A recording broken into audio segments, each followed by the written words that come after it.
En este momento Rusia envía el cuarto barco de guerra hacia las aguas de Siria y Estados Unidos envía al mar Mediterráneo a su portaaviones nuclear Eisenhower. ¿Qué pasó? Pues que el presidente de Turquía está desatado. Quiere guerra.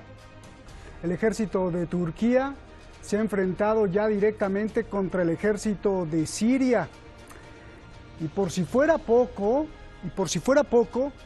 el presidente de Turquía, Erdogan, desafía a uno de los hombres más poderosos del mundo, desafía a la potencia militar rusa. Le dice al presidente Vladimir Putin: quítate de mi camino, ¿qué haces tú ahí? Esto es solo entre Siria y Turquía. Hay alerta en el Kremlin, hay reunión de emergencia en Moscú, hay reunión de emergencia en la OTAN, hay reunión de emergencia en el Consejo de Seguridad de la ONU. ¿Qué es lo que va a pasar aquí? Pues aquí en Detrás de la Razón se lo trataremos de decir. Soy Roberto de la Madrid y desde aquí, desde una de las zonas con más importancia en la historia universal, comenzamos.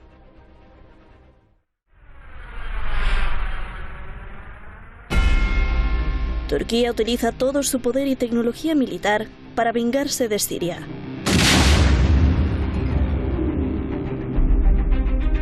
Ataca a las tropas sirias respaldadas por Rusia.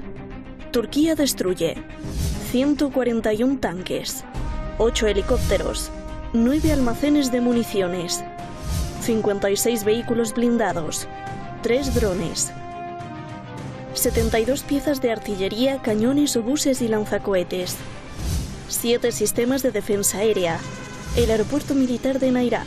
2.557 tropas sirias fueron neutralizadas. Informa Turquía, jactándose de su poder. Siria cierra su espacio aéreo. La Fuerza Aérea Rusa advierte a Turquía que sus aviones no estarán a salvo.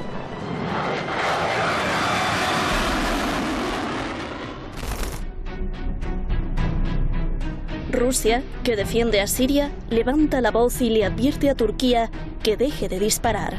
Turquía le contesta y desafía a Rusia. Sayın Putin'e de söyledim. Sizin orada ne işiniz var? Eğer siz üs kuracaksanız üssü gene kurun. Ama şu anda orada siz bizim önümüzden çekilin. Bizi rejimle baş başa bırakın. Biz de rejimle gereğini yaparız. ¿Qué pasó?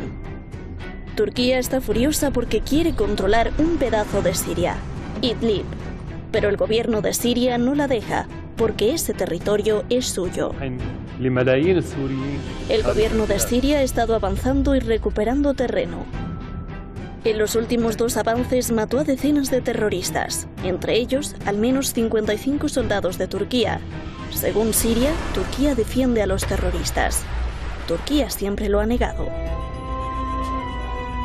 El pueblo turco pide venganza por la muerte de sus soldados. Siria reclama su soberanía, sigue avanzando y derriba un dron de Turquía. Turquía contesta y derriba 2 aviones rusos y 1 checo de la Fuerza Aérea de Siria. En este mapa podemos ver cómo Siria defiende su territorio y Turquía quiere controlarlo. El presidente turco dice que protege a los ciudadanos sirios y que Idlib es una amenaza para la seguridad de Turquía. En el fuego cruzado, cientos de miles de ciudadanos sirios se refugian en tiendas de campaña, cerca de la frontera con Turquía. La ONU alerta de una mortandad. Turquía traiciona los acuerdos de Sochi y Astana firmados con Rusia e Irán, donde se comprometió a establecer una zona desmilitarizada entre extremistas y fuerzas sirias. Acusa a Siria. Turquía lo rechaza y dice que es Siria quien viola el acuerdo de Sochi. Mientras tanto, Turquía hace otra jugada maquiavélica. Estos son autobuses con miles de migrantes rumbo a Europa. Turquía les abre la puerta para chantajear a Europa. Wenn wir jetzt dem türkischen Druck nachgeben, dann werden Hunderttausende nachkommen und das Europa ohne Grenzen nach innen wird Geschichte sein. y hacer que el poder militar de la OTAN la defienda. Rusia en alerta. Putin y Erdogan se ven cara a cara este jueves.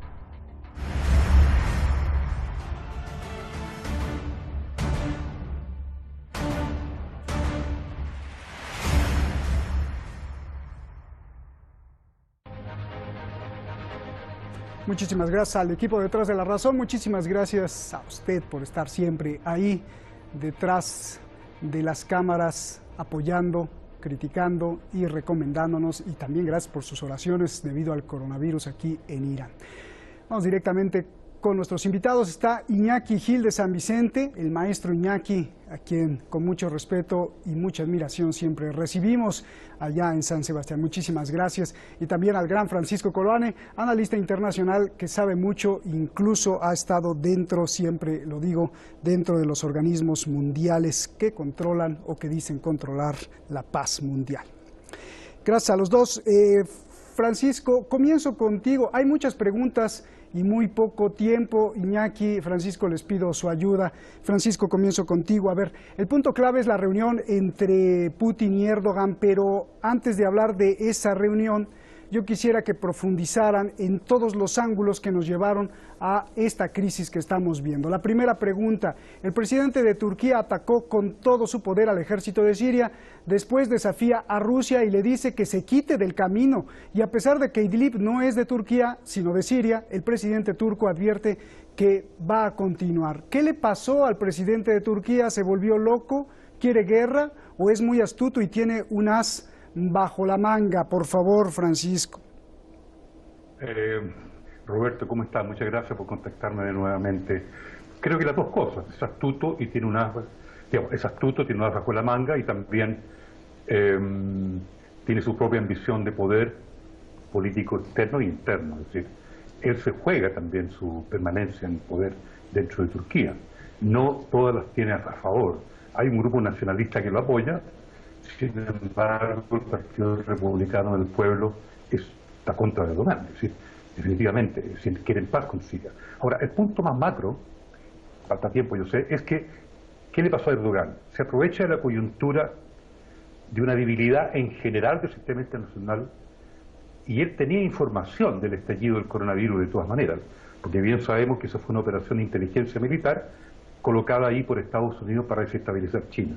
Eso lo sabía Erdogan, y hoy día está todo muy débil. Estados Unidos está débil, la OTAN está débil, Turquía también está débil, porque la situación del coronavirus está permeando en toda la problemática de los equilibrios y la simetría del poder.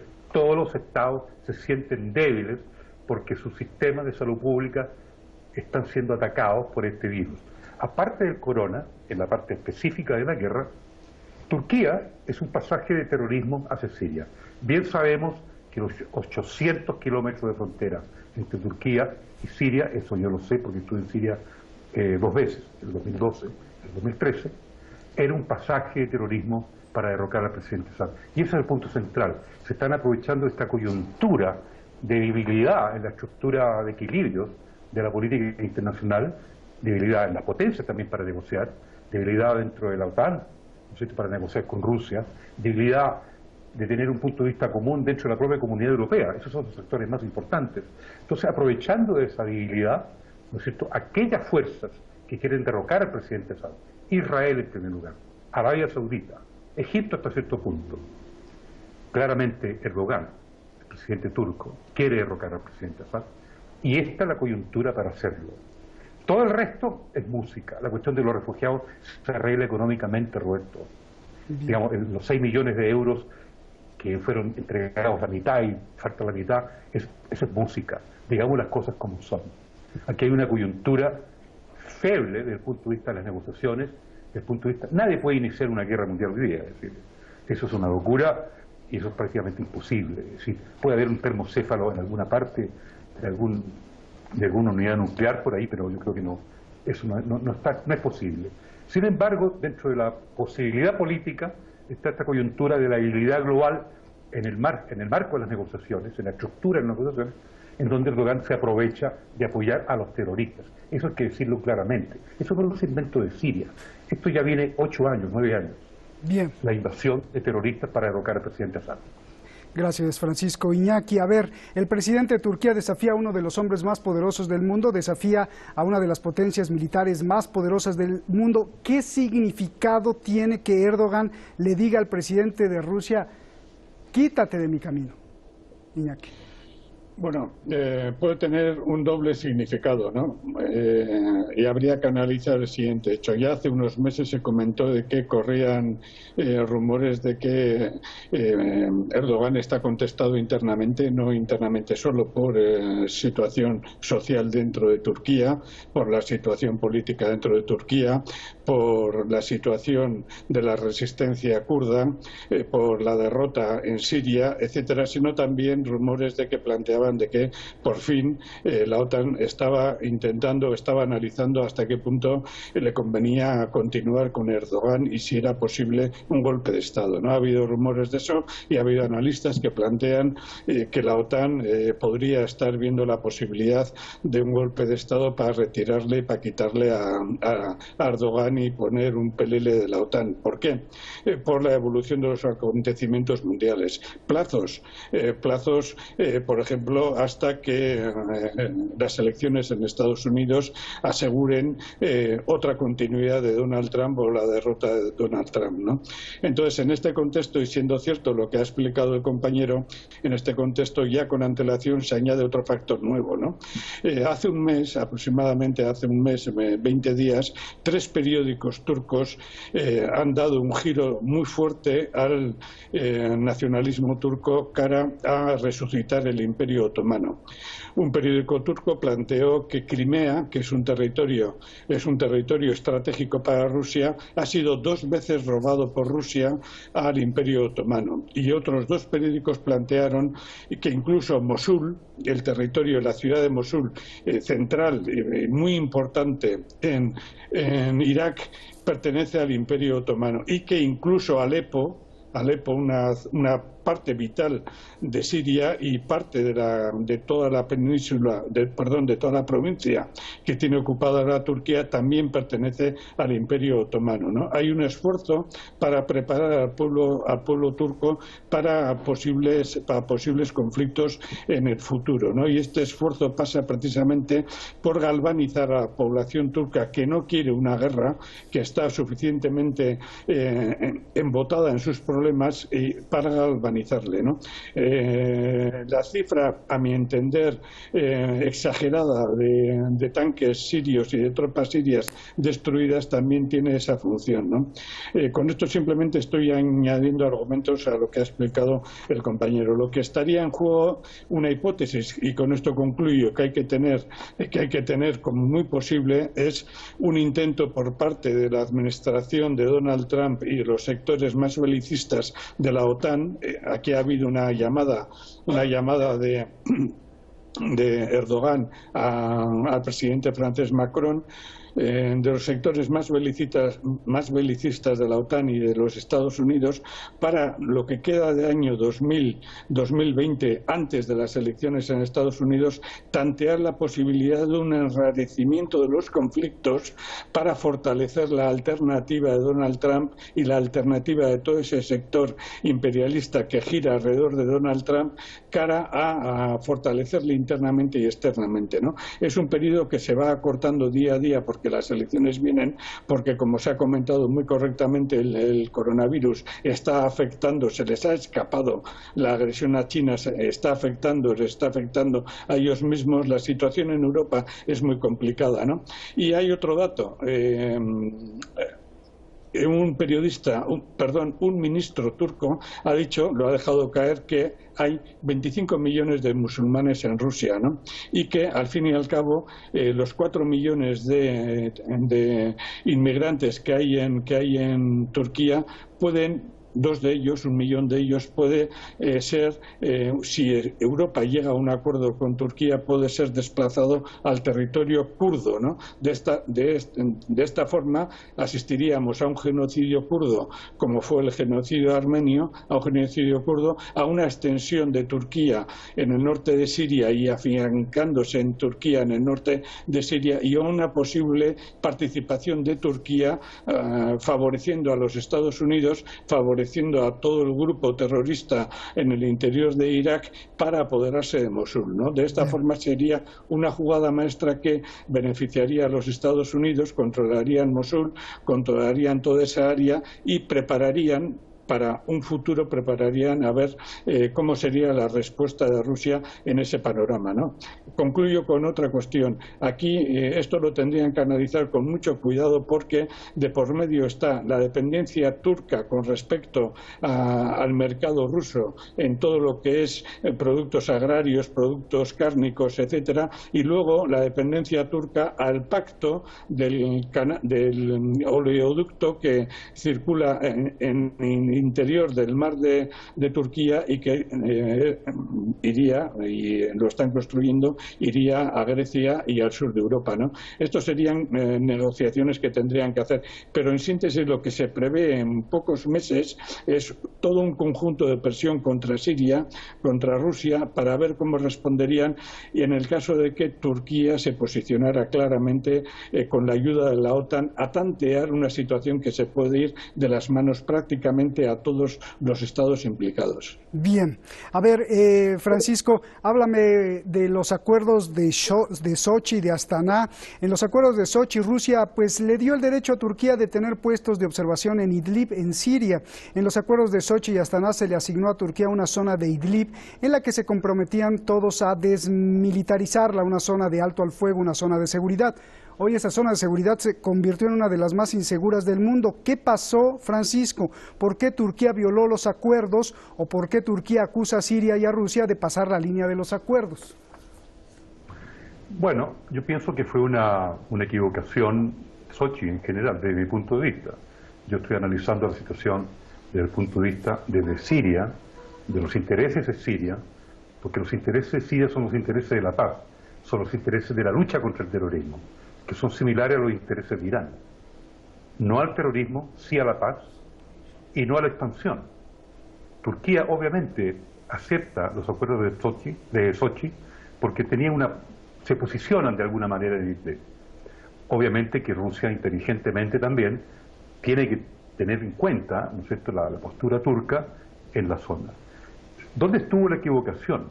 La equivocación es el factor del terrorismo, porque aquí no son rebeldes pacíficos, rebeldes no terroristas, los que quieren son terroristas financiados por Arabia Saudita, entrenados por Israel desde el punto de vista estratégico, ¿no es cierto?, también manejados por los servicios de seguridad e inteligencia de la OTAN y de Estados Unidos para derrocar a Assad.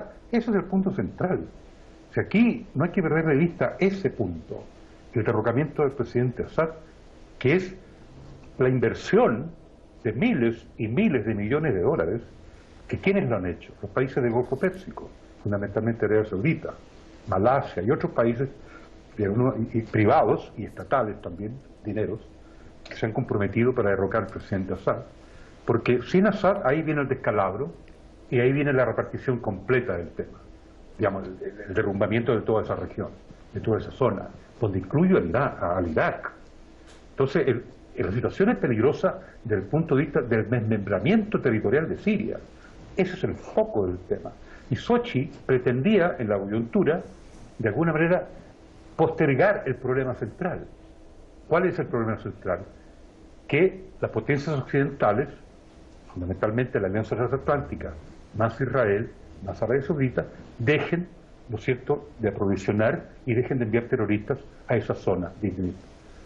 ¿Por qué Turquía entra en el juego? Claramente, porque es una zona fronteriza. Es claro lo que hizo el compañero Iñaki, yo estoy totalmente de acuerdo con lo que él dijo respecto a los movimientos nacionalistas internos en cuanto a la nueva identidad otomana o neo-otomana de la política interna de Turquía. Pero eso va definitivamente al fracaso. Ahora, quiero, para redondear y salirme un poco de Sochi, Roberto, yo creo que el coronavirus hoy día es un factor importante de cualquier estrategia bélica, porque los estados automáticamente están debilitados.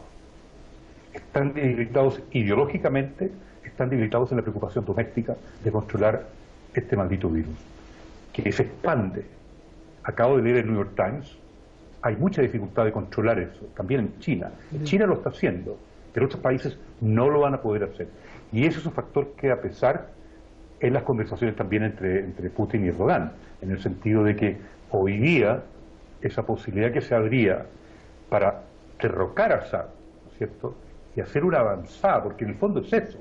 La OTAN apoya a Erdogan en función de saldar esa deuda pendiente con la inversión hecha por 8 años, de invertir miles y millones de dólares, miles de millones de dólares para derrocar a un presidente, y no lo han hecho. Es la gran derrota de ese proceso y de ese plan. Bien, sí, e incluso vimos cómo ya China le protestó a Rusia porque cerró todas las fronteras, como decía Francisco, pues todos los estados están como en guerra contra el coronavirus. A ver, Iñaki, dos preguntas que la especulación hay que hacerle a un lado, con hechos. Estados Unidos y la OTAN están dispuestos a defender, no lo dije por ti, sino lo dije por mí, Iñaki. Estados Unidos y la OTAN están dispuestos a defender militarmente a Turquía ante Rusia. ¿Rusia está dispuesto a enfrentarse a Estados Unidos y a la OTAN? Esa es la pregunta 1. Y la pregunta 2, que es quizá la más importante. ¿Cuál es tu lectura de que en los últimos días Rusia ha enviado destructores frente a las costas de Siria? Hoy, hace unas horas, envió el 4º barco de guerra, y este fin de semana vimos al portaaviones nuclear Eisenhower de Estados Unidos llegando al mar Mediterráneo. Ya está en el mar Mediterráneo. ¿Qué lectura haces de estos dos movimientos? ¿Es puro show? Bueno, yo creo que aquí tenemos que tener partes de una visión de lo que suelen ser los conflictos, y llega un momento en los conflictos en los que intervienen varios estados con intereses contrapuestos en que la situación se puede prácticamente, lo que se dice, desmadrar, ¿no? La situación se puede ir de las manos y desencadenar un conflicto incontrolable. Esto no es la primera vez que sucede, ¿no? Sobre todo cuando juegan potencias y semipotencias en una situación crítica como es la que está viviendo la economía mundial, la situación sanitaria mundial, etcétera, etcétera, ¿no? Entonces, siempre hay que tener en cuenta la existencia del azar, de la contingencia y de las situaciones caóticas, ¿no? Yo creo que en este sentido Estados Unidos y la Unión Europea no dejarían en modo alguno, especialmente Estados Unidos, cuando Erdogan ha hablado por teléfono y por videoconferencia con Trump y le ha pedido misiles Patriot y le ha pedido una serie de apoyos. La respuesta de Trump ha sido una respuesta tranquilizadora, ¿no? Y se le ha visto a Erdogan bastante tranquilo en ese sentido, ¿no? Y la reacción de amplios sectores del pueblo turco ha sido también muy clara de que no quieren una confrontación, ¿no? ¿Por qué? Porque Erdogan sabe que 2 millones de soldados en su ejército, si no tiene el mantenimiento durante mucho tiempo, si no tiene el mantenimiento técnico de la OTAN, en cuestión de meses todo eso se desmorona, ¿no? Por el nivel tecnológico de la guerra actual, y solamente tendría que hacer, únicamente podría resolverlo mediante una entrega de toda la estructura militar a manos de los especialistas rusos y chinos, ¿no? Que no lo va a hacer, ¿no? Está atado tecnológicamente por la OTAN, y esto es un análisis que ahora no podemos extendernos, pero que es imposible. No tiene la capacidad el ejército turco de sobrevivir si no está controlado por la OTAN, en los tanques, en la aviación, en las municiones, en el lenguaje de los términos, etcétera, etcétera. Son 2 millones de soldados que requieren la asistencia permanente, si no día a día, sí semana a semana, ¿no? Y eso lo sabe perfectamente la OTAN y lo sabe Estados Unidos. Y más razones que no podemos extendernos ahora, ¿no? Pero luego, ¿por qué ha llevado Rusia? Precisamente por la situación de la existencia de lo contingente en una situación caótica. Y cuando, cara a las negociaciones que inevitablemente se van a intentar resolver, se habla de que el día 5 hay una posible negociación cuatripartita o tripartita, etcétera, tener tropas en el lugar, tener fuerza en el lugar es imprescindible. Pero hay otra razón de fondo que habitualmente nosotros no tenemos en cuenta, que es precisamente el contenido político-militar y el contenido de geoestrategia y de la tecnología que se está utilizando en estos momentos. Tener destructores especiales en el área implica, en la guerra cibernética, cibernética, en la guerra informativa, en la guerra de descubrir las ondas, las frecuencias de onda que usa el posible enemigo futuro, es decisivo, ¿no? Alguna vez ya hemos hablado de esto, pero eso es decisivo. ¿Por qué? Porque cuantos más equipos militares tengas en la zona, más conocerás al enemigo, más daño le podrás hacer, y sobre todo de que el ejército turco está amenazando, ¿no? Son diversas razones que explican que puede llegar un momento en que todo esto se vaya de las manos, y para que cuando se vaya de las manos ambas potencias, o sea, Rusia y Estados Unidos, estén preparadas para mover ficha y negociar, necesitan equipos militares que analicen segundo a segundo lo que piensa el enemigo. Bien, pues muchísimas gracias, ya nos explicaste por qué están ahí el portaaviones y los destructores. Gracias, Francisco, abrazos, Iñaki, abrazos a los dos, buenas noches. Gracias.